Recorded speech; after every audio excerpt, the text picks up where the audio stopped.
মই শ্ৰী হিমন্ত বিশ্ব শৰ্মা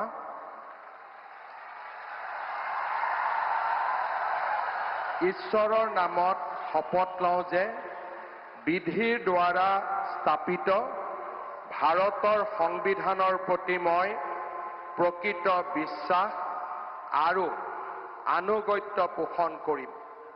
মই ভাৰতৰ সাৰ্বভৌমত্ব আৰু অখণ্ডতা অক্ষুণ্ণ ৰাখিম।